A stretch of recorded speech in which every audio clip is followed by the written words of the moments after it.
Hey, what's up? How to succeed at this program. Couple rules.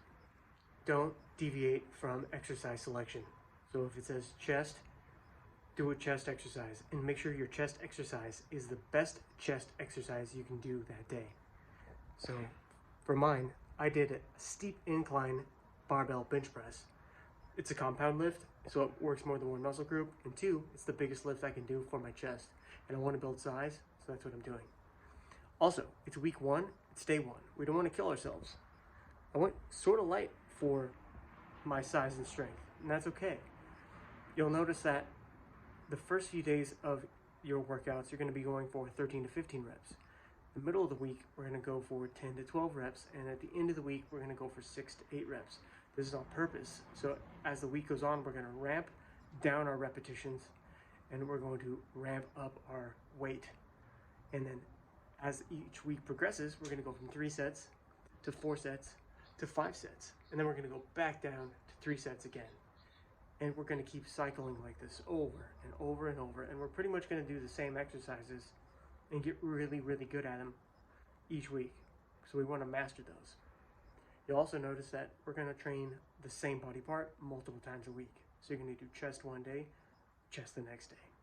Now, if this happens, make sure you pick the best exercise you can for the body part. But I want you to mix it up. So don't just bench press every day. Do incline bench press one day and then a machine chest fly the next day. But always make sure that you go for the rep range and you challenge yourself. Because if you don't challenge yourself and you don't get the muscle to the point of failure, you won't initiate the growth mechanism and you won't get any size. And that's what we're going to train for, size.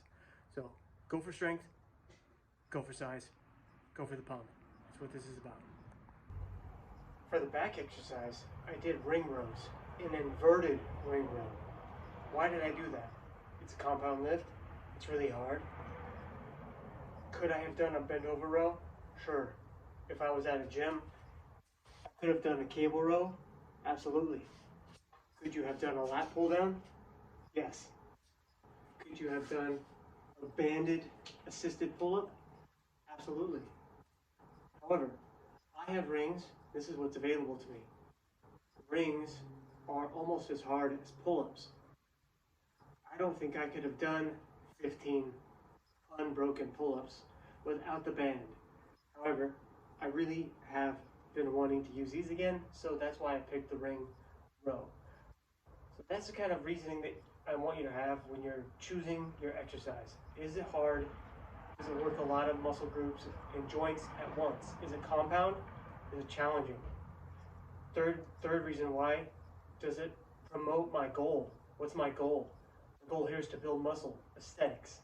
We're gonna look better, we're gonna get stronger. Sure, that's also a goal. But the priority here is getting summer ready. Let's not kid ourselves. I want to hit my back. I want a bigger back. A bigger back, you're gonna look fitter, you're gonna look leaner, your waist is gonna look smaller. 45, 50 pounds. So I'm gonna do a 50-pound barbell curl. Could I curl more than that? Sure. But it's week one. I want to set some new standards, and that's what I want you to do too, is don't kill yourself.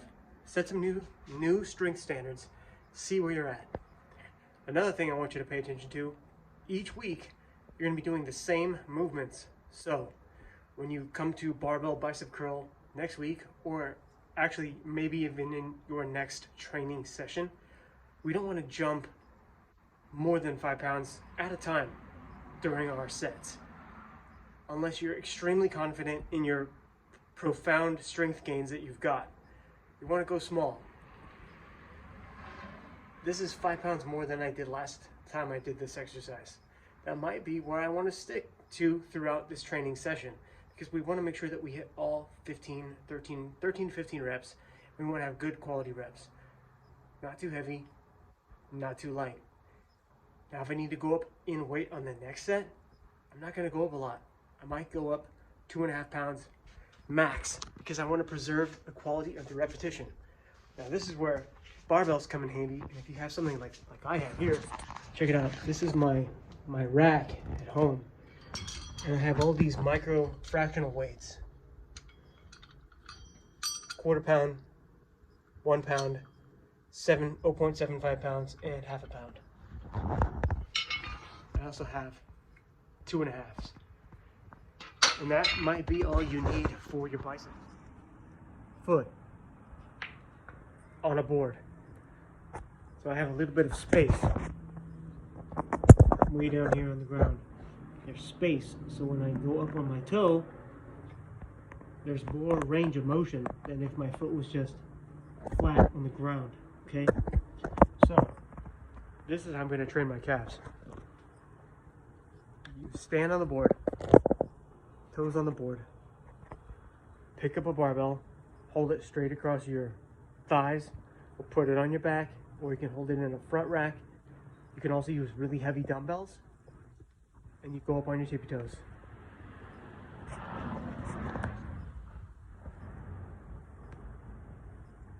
Tippy toes, and back down. Tippy toes, and back down. You want to try to control up,